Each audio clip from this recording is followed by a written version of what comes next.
Alam ko common na sa inyo tong paggawa ng fried chicken. Pero i-share ko sa inyo kung paano ako gumagawa ng fried chicken. Ito ay mabenta sa aking online shop, which is Miss Kitchen Foodies. Nagkikatering ako and then nagpapa-order ako by Bilao. So, binabad lang natin yung chicken sa patis, sa kalamansi, bawang, yung paminta at saka magic baka naman. So, yung ating harina din, itinimplahan din natin. And then, yung egg, nagbasag tayo ng egg para isawsaw natin dyan yung chicken bago natin ilagay doon sa aking improvised na powdered breading mix. Yan yung aking breading mix na nilagyan din natin ng paminta at mga pampalasa. Sa pagprito naman, dapat medyo mahina lang talaga ang apoy kasi para hindi siya masusunog kaagad. At least, maluluto din yung loob. So, talagang mahina lang dapat yung apoy mo. Hayaan mo lang siya na maluto siya ng dahan-dahan.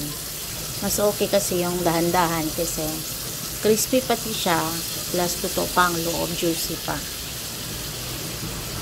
So, habang nagpiprito tayo, ipiprepare naman natin yung paggawa natin ng ating yung gravy. Sa paggawa naman ng gravy, simpleng-simple lang ang ginagawa ko. Since paninda po ito, pero alam ko, isa din po sa mga binabalik-balikan ng mga bata dahil malasa naman din talaga siya. Although napaka lang ng kanyang ingredients, paggawa natin ng doon sa pinagbabara natin ng yung aking mixture, yung mini-mix na powder, ay doon ako kumuha ng pangpagawa natin ng gravy. So may timpla na yon. Kaya ang gagawin na lang natin is margarine, kasi ang margarine naman mura lang to sa palengke, hindi katulad ng butter. Okay lang din naman pag butter. So, nilalagyan lang natin siya. Minsan, naglalagay ako ng cubes, pero sa ngayon, hindi ako naglagay ng cubes, which is wala po tayong available. So, nilagyan lang natin siya ng margarine. Tapos, yung dinisolve ko na harina na breading ko kanina ay sinala natin. Lagyan lang ng tubig, tas toyo. Ganyan lang siya. Kasi ganyan lang siya. Yung toyo kasi nagpapaalat din ng konti.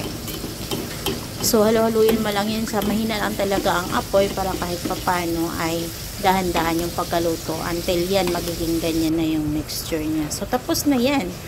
Masarap na pati siya. So, ayan, ready for delivery na tayo kasi order po ito. Binablog ko lang para kahit papano may ma-share naman ako sa inyo.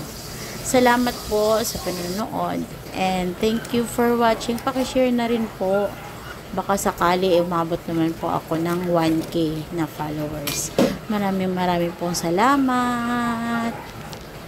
Enjoy eating.